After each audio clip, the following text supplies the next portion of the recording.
All right, today we're headed somewhere truly special. We're journeying to a UNESCO World Heritage Site that's literally carved into the heart of a giant rock in Sri Lanka. This is the Dambulla Cave Temple, a place where art, faith, and nature, well, they've been intertwined for more than 2,000 years. So, you might be asking yourself, what's the big deal? I mean, it's a fair question, right? In a world just packed with ancient wonders, what makes this specific group of caves, sitting way up on a granite hill, so important? Well, it's because this isn't just any old cave temple. This is the largest and, honestly, the best preserved site of its kind in all of Sri Lanka. We're talking about a place that's been a sanctuary, a canvas for incredible art, and a spiritual beacon for millennia. Okay, so to really get a grip on why this place is so important, you have to understand its location.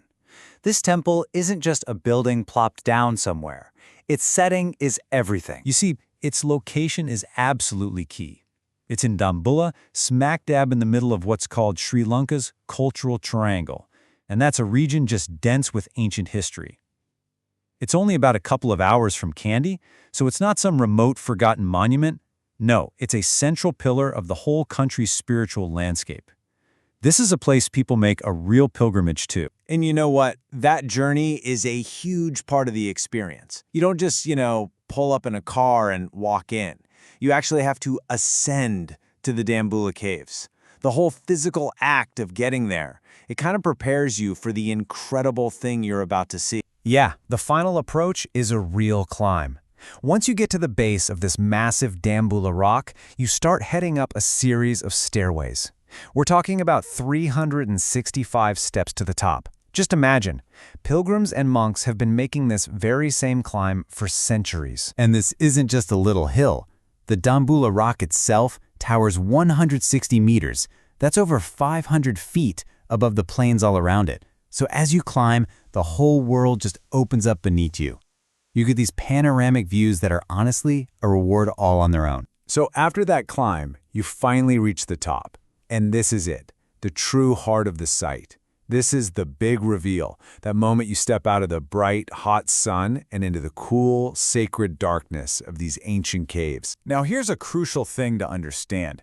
This isn't just one giant cave. The whole complex is actually made up of 5 main caves. Each one was painstakingly carved out of the solid granite rock face, and each one has its own totally unique vibe and its own treasures inside. And what's in there? It's just breathtaking.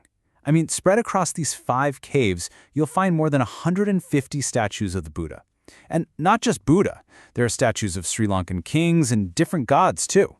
It's an absolutely incredible collection of ancient sculpture, all in one place. But what's maybe most incredible is the sheer continuity of this place. The very first art here dates all the way back to the 1st century BC. And for over 2,000 years since then, this has been a living, breathing spiritual center. It's been continuously used, continuously cared for. This is no ruin, folks. It's a living legacy. And if you want a perfect example of the masterful artistry, just look inside the largest cave, the Mahal Alut Viraya. In there, you'll find this magnificent reclining Buddha.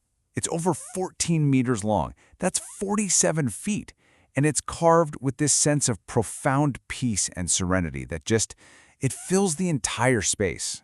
It's truly something else. But wait, the story of Dambulla doesn't actually end up there in the ancient caves. Down at the base of the rock, there's this really striking modern addition that creates this fascinating contrast between the past and the present. So you've got these 2 totally distinct experiences, right, on the same site. Up on top of the rock, you have the ancient caves. They're serene, they're historic, they're literally carved from the earth. And then, down at the bottom, you have the Golden Temple. It's modern, it's vibrant, and it has this massive golden Buddha that greets you. It's like a visual conversation between the ancient world and the new. Okay, so let's pull all this together. We've talked about the journey, the incredible art, the deep history. Why is Dambulla considered such a vital part of not just Sri Lanka's heritage, but the world's? Well, for starters, it's a UNESCO World Heritage Site, which tells you it preserves priceless ancient art. But it's so much more than a museum. It's a living place of worship that's been active for over 2,000 years.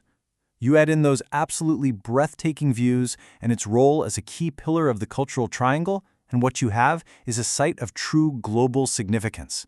It's a destination for your spirit, your mind, and your eyes. And all of this really leaves us with one final big thought. For 2 full millennia, think about that, through the rise and fall of entire kingdoms, human hands have been carving, painting, and praying inside this rock. It really makes you wonder, doesn't it? In a world that changes so fast, what does it actually take for human creativity and human devotion to truly endure?